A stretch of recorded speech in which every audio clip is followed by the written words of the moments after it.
To a clip of myself talking to my good brother, Third World Lil Blood from the Bay Area. Shout out to my good brother. He's talking about how a lot of black men have white Jesus tatted on them, right? And this disconnect between this idea of white Jesus. I don't know where the full broader conversation was because that conversation happened a long time ago, right? But I know I have a lot of Christian followers. I have a lot of Muslim followers. I mean, a lot of people I work with, most of them, a lot of times are Christians, right? And it's interesting. And in the clip, he has a brother, and I don't know who this individual is, but he asserted false claims about Master Muhammad, right? For those who don't know who Master Muhammad is, he is the one who taught the Honorable Elijah Muhammad for 3.5 years, and the Honorable Elijah Muhammad started the Nation of Islam from there on. And so in the clip, he asserts that Master Muhammad, right, is a white man from Europe, which is interesting because Master Muhammad is not a white man from Europe. He is a mixed man from Mecca.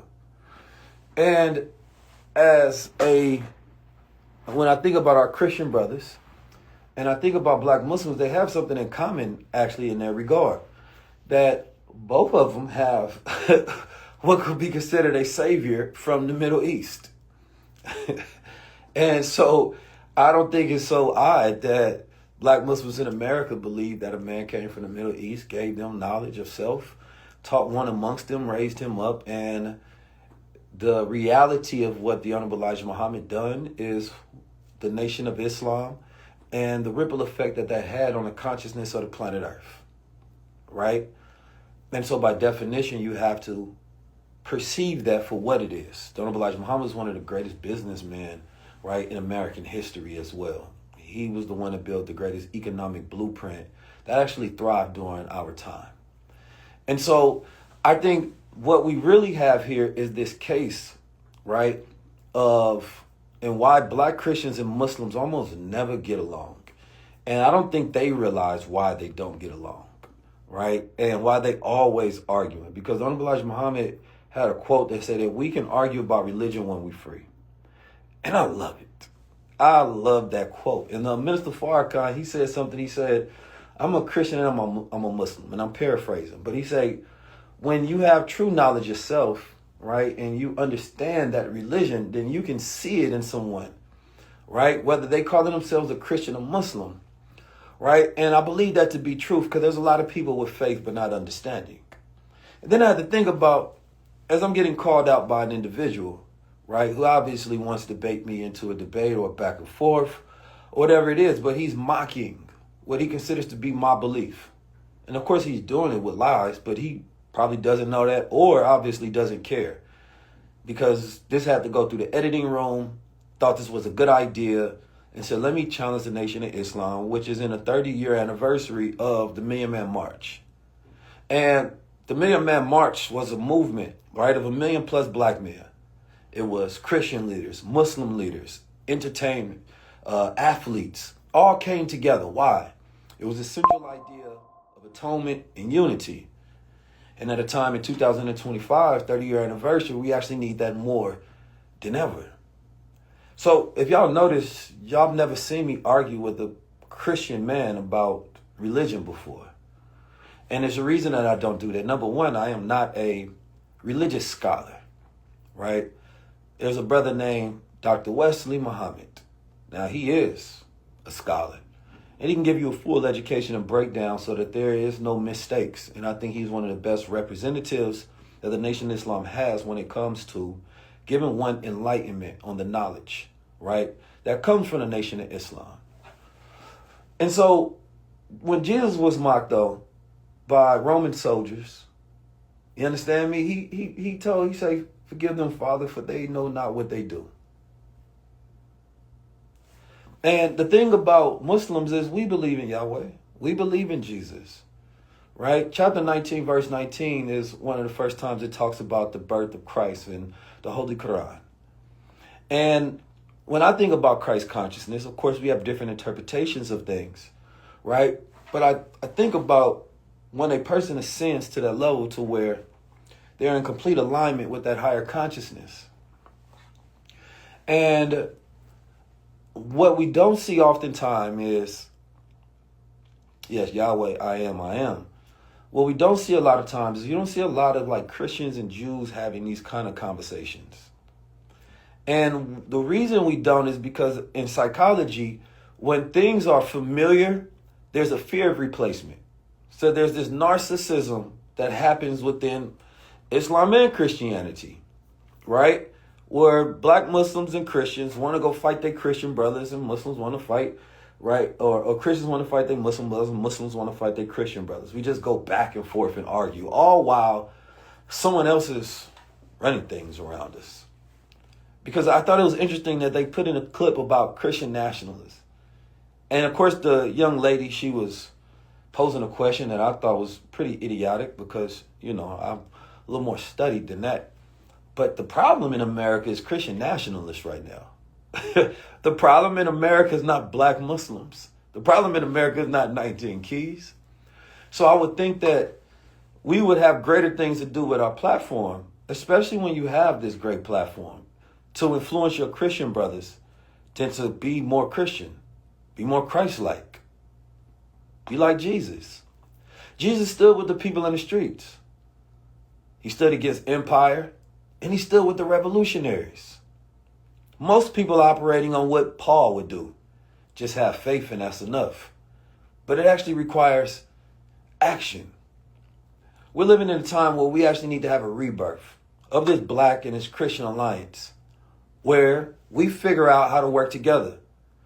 The mosque, the churches, they need to all come together. They just made it legal for the churches to, and religious institutions to legally be able to back a politician. That means that they can get political all they want to. So there's no reason not to. We are also in a 100-year anniversary of the rebuilding of Black Wall Street. That's right, I said the rebuilding. This was a time where most people never talk about. Nobody ever asks, who built Black Wall Street? Was it a Christian? Was it a Muslim?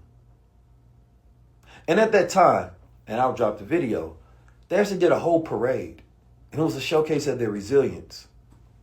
See, there was so much more unity because they understood that there was something bigger.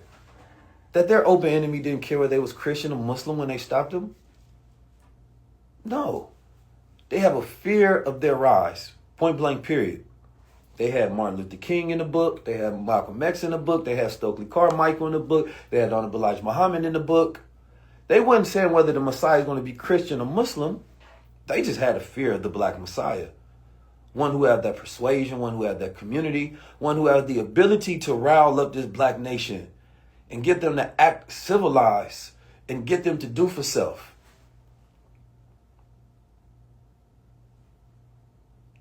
One of my greatest friends is a Christian. My brother Amechi. He's behind all of the high-level conversations. And I just posted up about who I think is one of the most fierce cultural warriors, D1. Oh, and he's a proud Christian man, but he's a real Christian man. I love the action because I think he's Christian in his actions. I'm not a perfect Muslim by far. That's why I never say, hey, follow me in my religion. I'm all about getting a culture together. When I dropped the post about Gilly, it was about the generational divide, not between Christians and Muslims, between the youth and the elders, and how we need to focus on collective thinking. So I know the post may have been about, getting me to go back and forth on religion, but honestly, if y'all want to know the truth about 19 Keys, I don't care.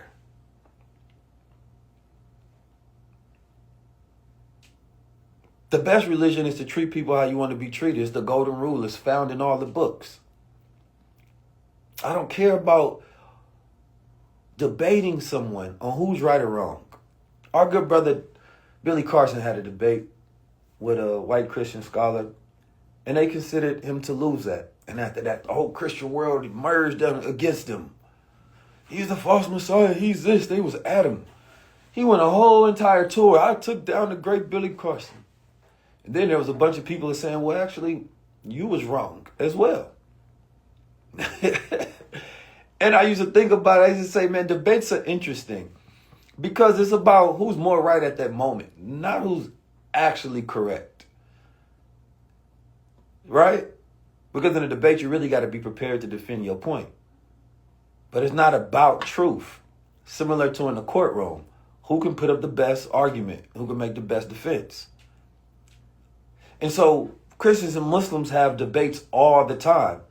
Just because you win that debate in a moment don't mean you actually right, because somebody of superior knowledge can make you seem like a fool as well. And that's what we go back and forth. Growing up, they used to call it intellectual masturbation. You're just trying to get off on whoever seems like they the most right. If you understood, like I understood, that they literally want to put you in physical and digital slavery. They don't have a plan for just black Muslims or black Christians. There's a plan for black people. I don't remember ICE saying, which ones do you use, a Christians or Muslim, before we take you? I don't remember Peter Thiel. He's a white Christian. He ain't trying to figure out, the techno-feudalists ain't trying to figure out, do we decipher between the Christians and Muslims? The greatest moment, I think, in black history was the Million Man March. If there was something that inspired people, I think Jesus would have loved it. He would have seen all those people together for the focus of coming together in atonement in a peaceful manner, treating each other as brothers and sisters with love and respect. Man, that would have made Prophet Muhammad, peace be upon him, right? And Jesus shed a tear. Martin Luther King would have been like, oh, I see the mountaintop. Malcolm X, that's right, brother. And so I think that we're probably most likely just immature and a bit of narcissists. We fear the familiar. See, Jews don't even claim to believe in Jesus, but we don't argue them because theirs can't replace ours, because they're so dissimilar to us. We don't think that that's going to be a choice of replacement. It's just the psychology of what's too familiar. But we don't even think about it like that. Yes, Muslims believe Jesus is a prophet, and he's mentioned in the Quran a lot. He's loved and beloved. But I think we get so much into semantics, so many into these angles, so many into perspectives, that we miss the point of religion in the first place. It's to get man in alignment with self, the highest self. Getting man in alignment with God. It's not to create debates and problems and conflicts and issues. And the people that's at war with the world can't afford to be at war with each other.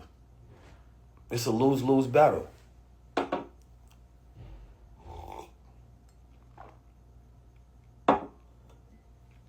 You may not agree with the black Muslims, but they are a net positive for the community. A net positive. I posted just the other day about the gang truce in Chicago. The reason that I got connected to that, and it's funny, the reason I even spoke in Chicago, Sabina Church asked me to fly out there and come give a speech. And it was my Muslim brother, Luqman Muhammad, who connected me to the preacher out there so I can go speak to our people in the streets and walk with them and help their cause. And my brother Golden Child is in a movement called the Unity Movement. Black Muslims, black Christians, right? Coming together to try to stop the violence, the abhorrent violence that's happening in the streets where we killing each other. Where we used to go fight the system, we used to try to figure out how do we stop them from killing us. Now we trying to figure out how do we stop from killing each other. And it's indiscriminate violence. Christians killing Christians.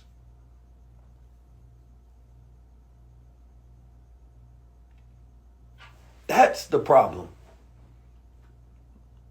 And sometimes there's Muslims killing Christians and Muslims killing Muslims, but not because they're Muslim or Christian. Proximity, blood cycles, feuds, ignorance.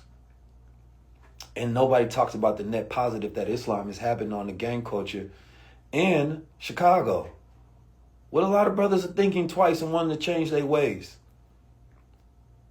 And going on a deen and praying salat. And finding another path of discipline outside of the streets. But because they don't follow who you want them to follow, you got a problem with that? That to me, I think is a sickness. That to me, I think is a sickness. Whether you can beat 19 Keys in a debate, you know what I mean, about religion, that shit don't matter. You win, matter of fact. I'll give you the win. But can you beat me in having an impact for our people? Because I'm out there with them brothers.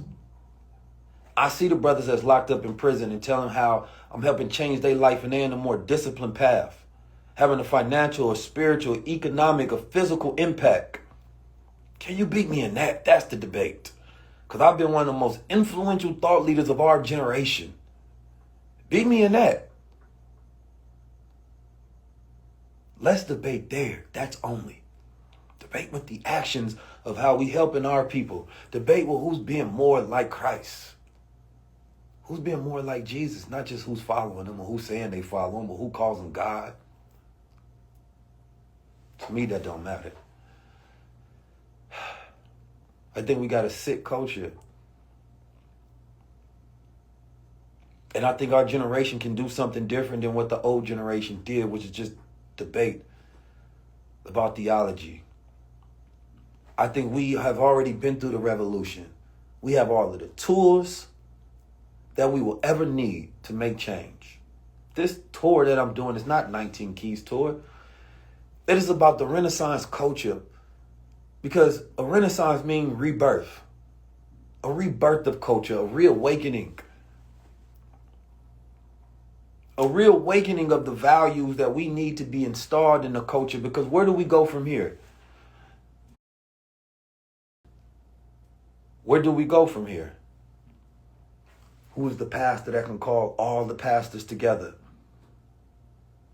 I would love to see the church do that. And then when all of the pastors get together and unify all of the Christians. Because I seen Jamal Bryant calling out them other Christian pastors who sold out to Target for $300,000. They bought like 30 churches or something crazy for a couple of $100,000. And now I see a pastor got to call out another pastor. And it's like, man, I would rather see the Christians come together. And then when they come together, I want to see the Muslims, the Sunnis, and the black Muslims come together. Then I want to see the Christians and the Muslims come together. Now that's a day they fear. That's a day they fear. You think I choose my brothers based on what's their religion? Nah, that's not how I choose my brothers. I choose my brothers based on those who want for themselves what they want for me. And they chose me based on me wanting the same thing for them.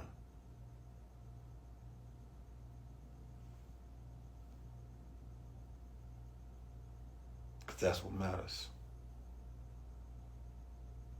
When I have my tour, it's going to be Muslims and Christians. It's a rebirth, and it will show all of us together. It will show all of us building.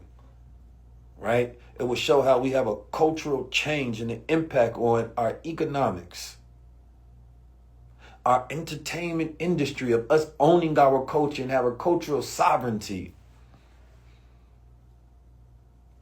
It will show us decreasing the crime rate because we're giving an alternative solution, an alternative lifestyle. It will show us gaining physical discipline and wellness over our body, replacing the rituals of death and bringing life back into the culture. Being similar to how Martin and Malcolm was. Martin met with the Honorable Elijah Muhammad. It's a beautiful picture of Martin meeting with the Honorable Elijah Muhammad. And when I was younger, I had a misunderstood perception of the strategist that Martin Luther King was. But the problem is that he died shortly after that because he started focusing on economics. He said after the Civil Rights Movement comes the Black Power. I don't think we ever got that from the church yet. For our Muslim brothers, we can get better on our economic blueprint that the Honorable Elijah Muhammad set forth. That's where we showcase our greatness. Because we lagging behind. We lagging behind in our technological supremacy. We lagging behind in learning our commerce. We're lagging behind in our collective economics. Some of us are doing it, but not enough of us are doing it together and being intentional about it. So this is a message to all of us that we all have improvement and we should focus on that improvement within. And I'm guilty of speaking on our Christian brothers. I'm guilty of speaking on different spiritual groups and things of that nature. But what I'm saying today we got much bigger problems. Because those who are against us, they have one religion. Their religion is power. Their religion is power. And they don't want you to have none.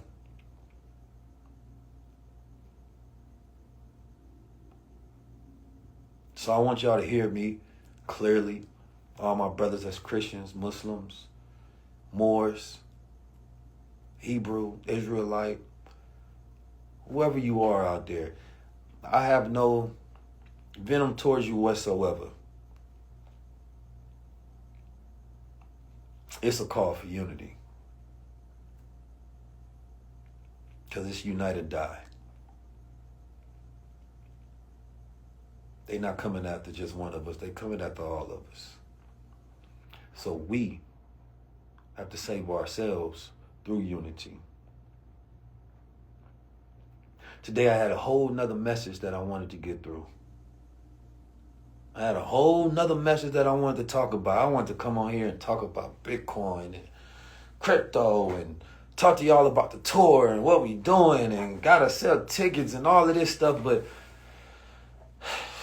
sometimes a lot pick my subject. He been telling me to focus lately. Now I understand that I hold position in culture, so calling me out feels like a good clout to chase. But I gotta say, what would Jesus do? Forget them, Father, for they know not. Keys is different. I'm a brother you can talk to. I'm a brother you can build with. You know what I'm talking about? But if you don't want to build with me, I'm also a soldier. I'm also ready for war. But I'd rather call in peace before I call in war. You know what I mean? Because a brother that calls to unite, that's a real brother. I think we got common enemies. Peace to the family. Share this with somebody else. Pull up. What is our generation's Million Man March? And then afterwards, what's the infrastructure and structure of what we can do that gives us clarity on how to move? How to move as a community, how to move as a group. The Japanese have a business structure that they call a karatsu. And it's when companies come together and they invest in protecting each other. Specifically for times like this. That they have the resilience. And I believe that this is a time that we living in now. Snoop, Nas, Wallow, they all said the same thing to me. Almost verbatim. That we all have our way. We doing different things. But we in the same fight essentially. And I hear that message. And I receive that.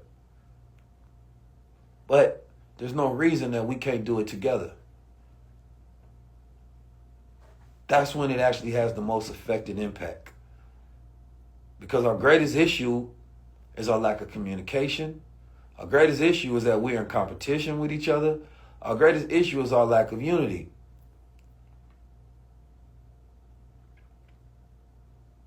My brother pointed out something. He said, John Hope Bryant had said that black people's problem is that we've mastered culture and entertainment while other groups have mastered commerce and capitalism. And it's interesting. And John Hope Bryant is somebody who is a Zionist, and he really believes in the Jewish cause, and he believes that black and Jews should work together. But Israel is a socialist system, and they have a lot of power.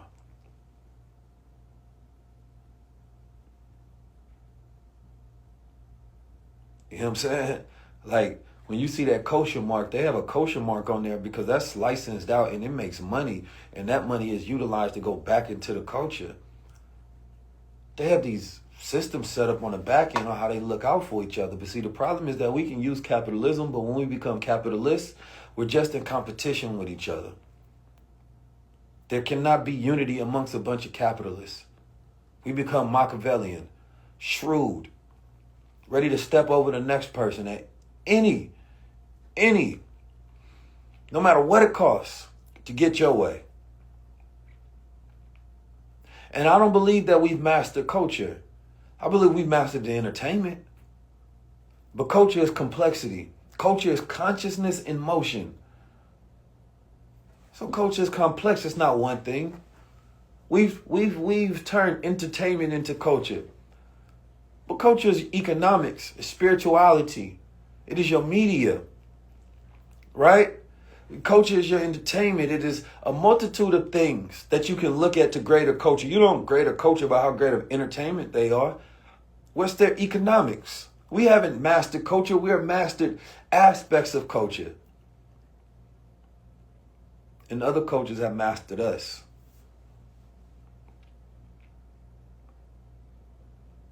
So when we currently have a low functioning culture, we've mastered low functioning culture. When we had the Million Man March and the brothers was out there building economic blueprints when the Honorable Elijah Muhammad had a $500 million empire, that was high functioning culture.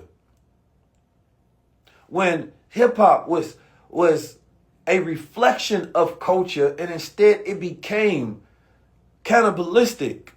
Well, hip hop only reflects hip hop.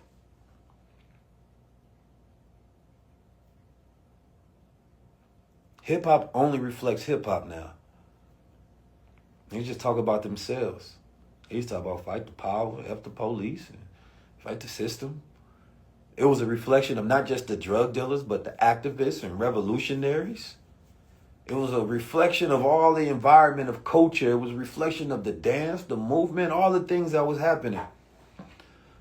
But now hip hop reflects the industry. It reflects the emotions. What happened? So therefore, we don't even have a real genre of music. I was talking to my brother Simba about this, that, rapping is not a genre, it's a skill. And right now we have a lot of rappers who are not in the genre of hip hop, but they have the skill of rapping. And we let a lot of people in because they have the skill of rapping and they reflect the industry of rap, the skill that's monetized and capitalized.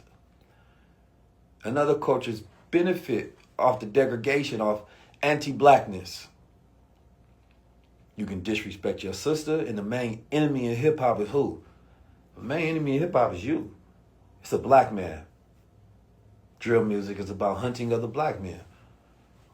It's the KKK's dream. That's not hip hop. We talked about the 50th anniversary of hip hop, but it was really, we're in the era of rap. Hip hop definitely is dead in its practice. So the reawakening of the spirit of hip hop is not a bad thing. But I'm listening to Future, I'm listening to other rappers. We was working out, listening to rappers, and I said, man, you know what's crazy is that the rapper always disrespects the rapper. You talk about effing another rapper's girlfriend, how rappers ain't nothing, how you a slapper rapper, how you don't trust the rapper. And it's like, damn, y'all wonder when people don't trust y'all and disrespect y'all and come at y'all. Well, in your music, you're training people to hate you. No other profession on the planet Earth trains their audience and programs their audience to hate them. A doctor don't say don't trust doctors. A lawyer don't say don't trust lawyers. A rock star don't say he hates other rock stars. R&B fellas don't talk about how they hate people in R&B. Only rappers promote self-hate. They hate other rappers.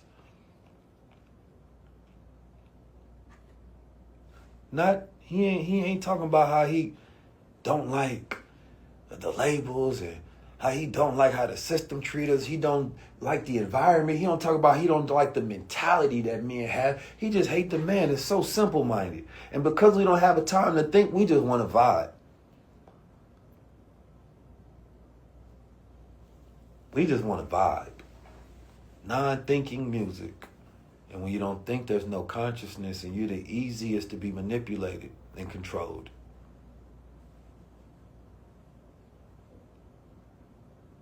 There's some great young men in our generation who I believe represent the rebirth of hip-hop, like our brother La Russell, my brother Bashir, my brother Simba. You know what I'm saying? Kendrick Lamar is definitely hip-hop. You know what I'm saying? My brother Lareezy, my brother, what's my brother, my St. Louis brother, man. I'm mad, I'm forgetting my brother's name at the moment, man. I'm overthinking. Come on, y'all come help me for a second. I was just with my brother. But there's a lot in our generation I think represents the renaissance of hip-hop.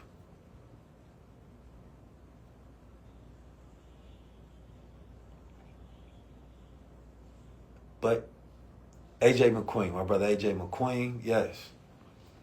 My brother Free Soul, there's a lot of them. The problem is this. They just put out the list of top 100 most influential.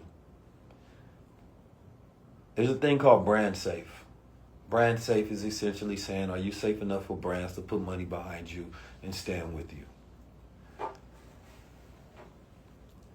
My brother La Russell, he be standing on truth, so sometimes he might not get an opportunity that somebody get. They cut him out of a festival because he was like free palette. You know what I'm talking about?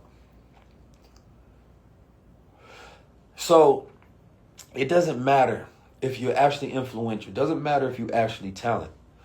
It matters, are you safe enough for them to get a stamp of approval on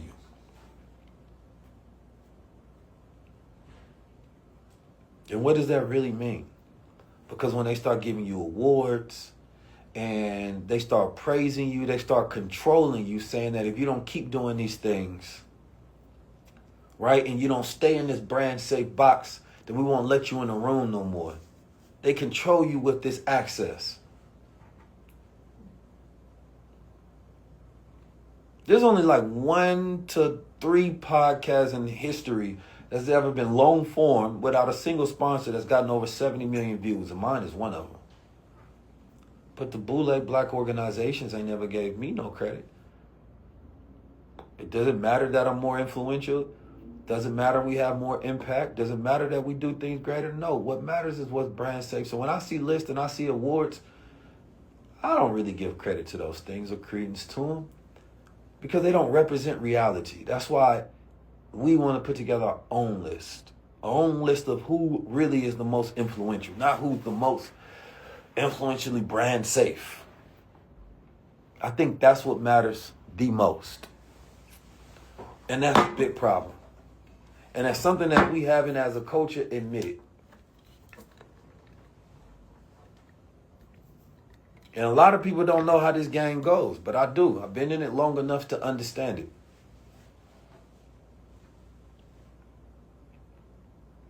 So I don't want you to think that because you're not getting recognition and praise for the things that you're doing, that you're not who you really think you are, because you are.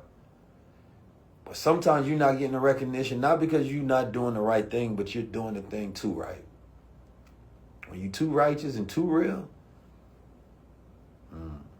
that's a problem for them. And that's when you have to be exalted, and that's when the people show up for you. That's when that authenticity shines the best. Because now it's about who the people stamp, not some organization and some list, some boule, ad, dollar spend. None of that matters. Because you got to understand behind everything, there's people. And when you understand the game, you're not mad. We got to rebuild our own world. We have to create our alternatives for everything.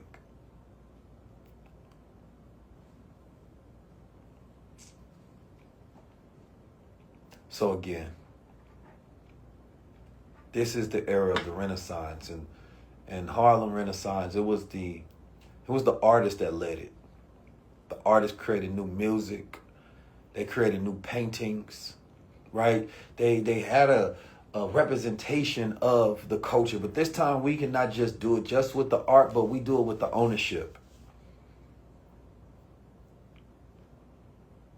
We have our own lobby systems. We handle our own politics in-house. All of these things are possible. All of these things are real because now the thought leaders are not disconnected from those who have the infrastructure. That's when an intentional culture starts to bloom, where one person can produce the influence, the grassroots. The other person has the knowledge of the infrastructure. Then another person brings in the resources and funding to make sure that the whole thing works. Because when one person is isolated from the resources or infrastructure, then nothing moves. You see great influence and you see consciousness raised, but then you don't see anything produced from it. Because we stop having benefactors in our culture. And then instead, the elders start competing with the young men that had the potential. Send them as a possible replacement. And instead of trying to help your potential shine so that the culture can move forward, behind closed doors, they really hating on you. Those are the things we break. Those are the things we kill. And the culture that we rebuild, it's a culture where, and this is what our generation gets to decide, that the black Muslims and the Christians, they get along. We on some collective mindset. We build together. We share information. Y'all working at corporations, you taking that information and here, this is how they doing the contracts over here. Boom. Behind the scenes, we leveraging all of that for our own play and our own investment. We look at how other groups create lobby groups instead of just voting, and they control and buy politicians. We run the play from there. We run new economic models, not ones that's based on capitalism and competition, but cooperation and collectivism. Therefore, we all eat and we all win because our people are dying from a lack of jobs and opportunities. And not only that, we can't build a culture of liquor, of weed, of gambling. Because those are the things that rob our mind and our consciousness and our willpower. Sure, you can decide what you want to do with your habits, but I mean as those who spend the most money in the black community, go look at those podcasts, the gambling companies, the weed, and the liquor.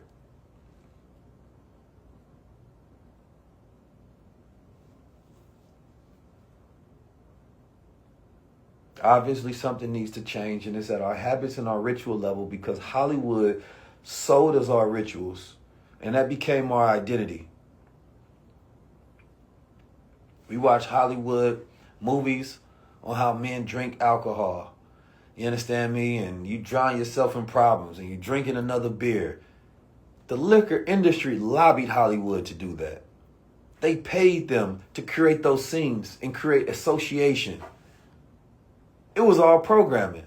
Then a rapper sold you your favorite drink. The liquor, the Cavassier, the Hennessy, the Grey Goose, the Ciroc. And you thought it was the cool thing to do. They didn't sell you nootropics and adaptogens, and they didn't tell you about all these other things you can do to help your brain focus. So now we have a culture where black men have the greatest rate of heart disease, diabetes, cancer, suicide, depression,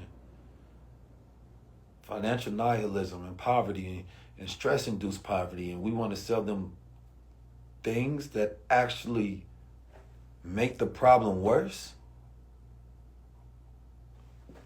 Well, is that a brother? Why? Because those are the companies that's giving those black men money. So when we see them in opportunities in a war, we clapping for them. The whole time their success is based on our failure. Their success is based on them selling out.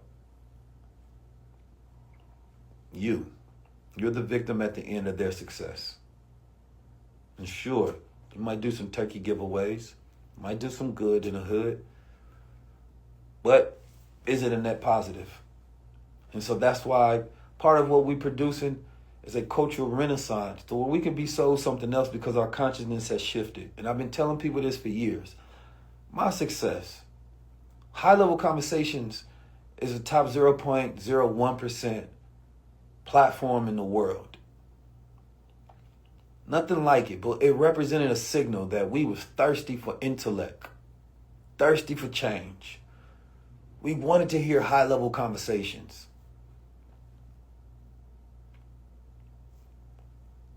Now, if I became more successful, everybody would be like, oh, I need to do that. And we are the reason why there was dozens and dozens of podcasts that popped up. And we spread this consciousness all over the planet Earth, from health to science to economics to financial literacy to technology to Web3, right? We really dived into all of these areas, and it's changed people's lives for the better. And I'll be honest with y'all. I thought, and I was naive, I thought the elder black man would recognize the work that I was doing, and they'd be like, man, I want to help fund this operation. I like what you're doing. I thought they really cared. But that never took place. It's still possible, but it didn't happen. It didn't happen, and that says something, because when I look at the Charlie Kirks that go on to college campuses to shift the mindsets of these children for political reasons, they got benefactors behind them. They got people who give them money so that they can do this, shift the consciousness for political reasons. What do the young black man got when he does the right thing? Who can we go to help greenlight things? That's why we got to have each other back. Because that other generation, a lot of them gave up on us. They gave up on themselves. So it's up to our generation, from all religions, backgrounds. We have to be the ones to unite and build out different institutions and different alternatives. Because when you understand what they got planned for you, you understand it's your time to prepare for your own plans. And the beauty of that Renaissance in Harlem at one of the darkest times, man, they look good. Just when they thought it was over for black people, man, we came up with the jazz music. We had new art. We had our threads. There was financial and economic prosperity and growth. It was a renaissance. It was a rebirth. We was back alive and outside because we are the most resilient people on this planet Earth. And nobody got us if we don't have us. That's our duty. Us first. And once we got ourselves together, then we can look out for anybody else. But us first. When we got this shit together, we can go debate, argue, and do all these things y'all want to do. And I created a debate show. But I just don't think that that's what I'm for. I'm here to exist to help uplift our brothers. And the only thing I don't like doing is destroying the black man that I'm not willing to replace. So if you're not going to replace me and how I assist in the lives of our people, and you don't even think about the effect that I have on our people, you just want the clout, that's evil and it's weak. What would Jesus do? He just went against the empire. He was a revolutionary. I like that. I think that's the Christ consciousness that our culture needs.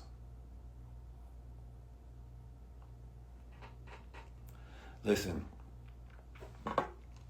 I need y'all to join this renaissance, and I need you to treat it like it's yours, because it is. I need you to show up because we're putting together this movement. This is the movement of our generation. It's either now or never. If we don't unite now, if we don't build now, if we don't come together under these systems now and new structures, then we lose and it's game over. Because as a people, we only got 1 year max before it's mass implementation of their plans. Don't wait to get this ticket. I need y'all to show up. Tell people to show up. This is the Million Man March of our time. For those who streaming on YouTube, those who streaming on Instagram or Twitter, go to 19keys.com/tour. And once you join in, we're actually going to put you in the community, our digital community, so that we're connected before we go on tour. And you're going to begin access to things behind the scenes as well. So we're not waiting to the day of. We're building now. And I need to know who a part of this movement. If that's you, if that's your family, and you want to know how your family should move moving forward, if you want to start feeling like, if you don't know this, today is the shortest day of the year. Very interesting. They say that the earth is slowing down. Not by a lot, but it's interesting. Because most people feel like this. Most people feel that the future is rushing them. Everything is coming at you. You don't have time to think. You don't have time to calm and get clarity and focus on things. There's a new tool every single day. And I remember when we was young, we used to be like, man, when is the future gonna come? We was painted this picture in our imagination about the future. We was like, man, when we gonna have flying cars and when we gonna have all of these things? And now we got more future than we can deal with. We slow down. Slow down. As a futurist, the reason I'm never shocked about what's going on, because I practice future scenarios. Right? And we think about what we would do when these things happen. And so we have clarity. Each stop, I want to share something different with you all. There's a message for each city that's different. We're going to give you the plans, what you can be a part of and what we can do, right? As a people, to go through this thing with clarity, to slow down time to where we feel like we have time to execute, to build. Because I know what it feels like out there. I know when you're scrolling and you don't have no time. And I know people telling you, use AI, invest in crypto, do this. And you're like, where do I have the time? And nor are your rituals ready for the future. Because you're still operating rituals that allow you to be successful maybe in the past. Maybe you can smoke a blunt every day in the past. Maybe you can drink a little bit, every once in a while, every other day in the past. Maybe you can go out to the club in the past. But we're in a different time. And when you have knowledge of the time, you change your actions based on the knowledge of that time. We are in a cosmic renaissance. Things are aligning and other people understand that this is a time of rebirth. That's why they say make America great. What? Again, they're rebirthing their movements. And this is a time of our rebirth. And if we act accordingly, we're going to be all right. We're going to be more than all right. So you have to change your rituals to fit the time, similar to somebody fasting when there's a full moon. Well, there's a full cosmic shift, and I'm going to need you to change things at levels that you never thought was possible. I'm going to need you to look yourself in the mirror and be like, damn, you're different. You're working, not just slimmer, you're clearer. You wake up and your mind has the capacity to deal with things at a level that I never thought was possible for you. Your imagination is clear like when you was a child and you used to get all of these ideas that came to you. Because with the AI, it can do the work for you, some of it, but it can't do the thinking for you. It can't do the imagining for you. You have to tap back into that aspect of yourself. Yahweh means I am. Yahweh, Yahweh. I am, I am. I am. That's the power of the imagination. You have the ability to say, then become. But when you say I am, what is the blank that fills in? I am what? I am what? We have to speak to ourselves in an affirming manner, and we have to imagine the reality in which we want to have happen. Because if the future is doom and gloom inside your imagination, the most powerful imagination on the planet Earth, the most powerful place to hold ideas and give birth to them, then we have a terrible future. But if I can get your imagination to believe and give birth to an idea of our future and our renaissance and our awakening, to where we see ourselves ruling and owning and having cultural sovereignty, then that future will happen. That's what this renaissance is about. It's about rebirthing our culture, our dream, our vision. The American dream is dead. What is the Black American vision? What is our vision for the future? This is not the time to ask. This is not the time of just the master teachers, it's the time of master builders. I'm not coming by myself on this renaissance. Shout out to my brothers over there. My brother Deontay Cowell is going to be at the Atlanta stop. My brother Yaki Awaken is going to be at a few stops. It starts, Lil Mama, it starts September 3rd.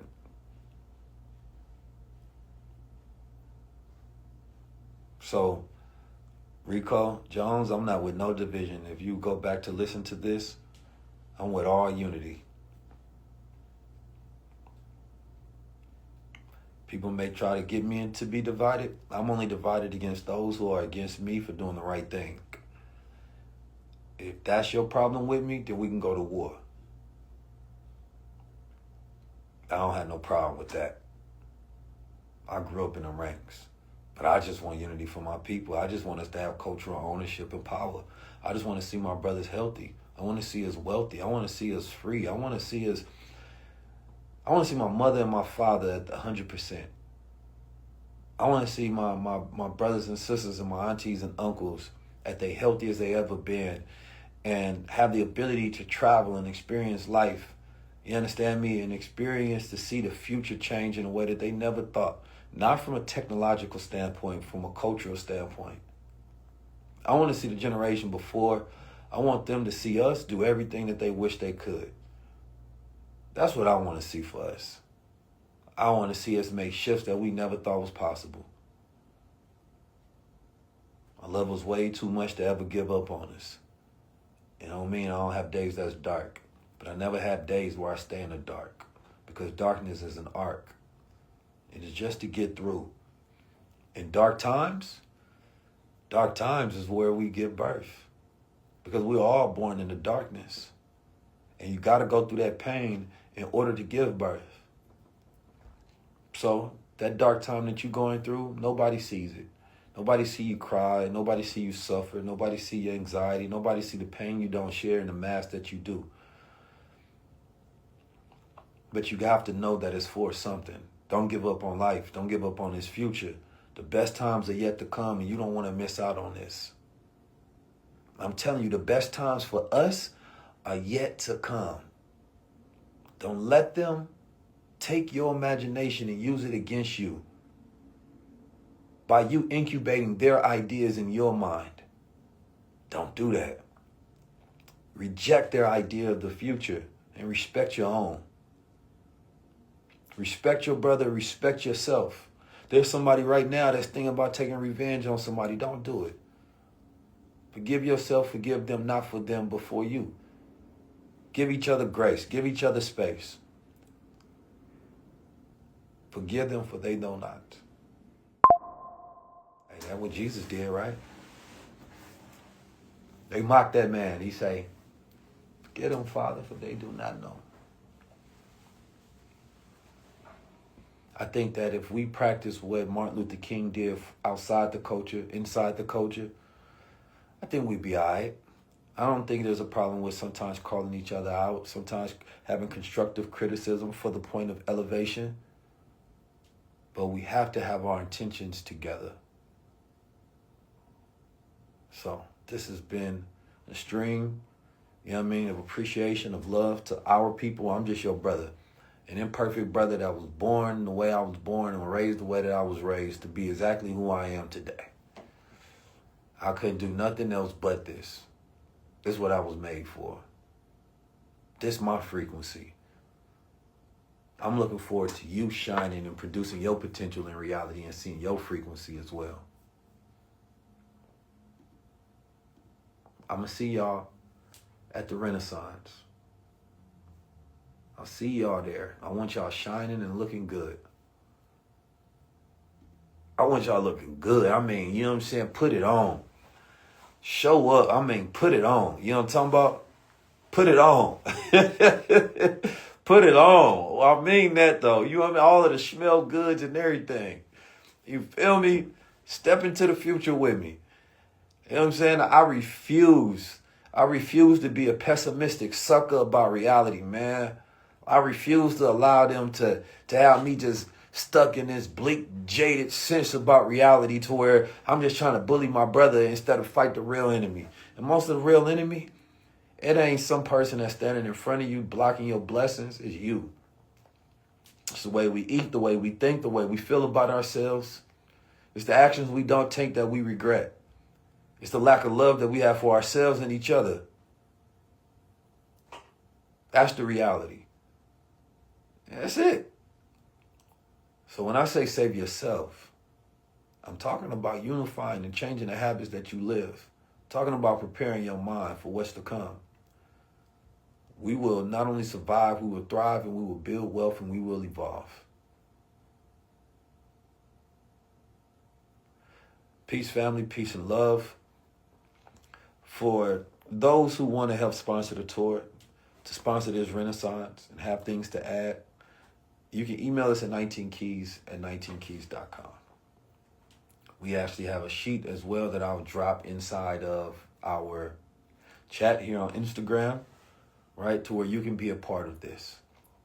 Again, this is not a me movement. This is our movement. I'm just a person that's starting it to help us make this possible. If y'all will see a lot that we do behind the scenes, I'm meeting with the coach. I'm meeting with all of us for us. This is how I'll leave on this. There was a lot of disappointment at the Essence Festival because we felt in our darkest times there was not enough focus on our light. I love my African brothers and sisters. You know, the Essence magazine, the media company, was started as a representation of black culture. Show us thriving, show us and represent us. And people going through dark times, we look for ourselves. We want to be represented. We want spaces that make us feel joy and safety. And I think that there was a lot of tone deaf because the owner, Richard Liu, he's an African brother from Liberia. So when he says the culture, he don't mean Black American culture. He does mean African culture. A larger diasporic representation of it. And I think he missed that point. Here in America, black people need spaces that's for them, that represents them. And we invite everybody else into that space. Because when we celebrate us, we're celebrating everybody that benefits from the culture and the resilience, right? From this space that we built. I would love to see that event thrive because it does employ a lot of us. But when you're challenged and your original values and why people are aligned with those values disappear, then you will also lose your base and you will lose the community. And so be careful. All of you black media platforms, you're afraid to be black. You're afraid to represent black culture. You're afraid to create these spaces that celebrate us because you're afraid of losing money from these advertisers. Because you've scaled it based on capitalism and not based on culture. And so I see some people harshly criticizing, and we should. Because this is not a time where we get to play with this thing. This is a time where we have to really show up and represent ourselves at full speed, 100%. And for me, I'm on that. I'm representing us. And anybody that love us is going to love us and celebrate us from who we are, what we've been through, and where we going. That's the Renaissance. It's cultural renaissance. So we have a lot of cities that's on the list. Go to 19keys.com/tour to see if your city on the list. And make sure you get your ticket now so you can join the community and get access to the Renaissance as it begins.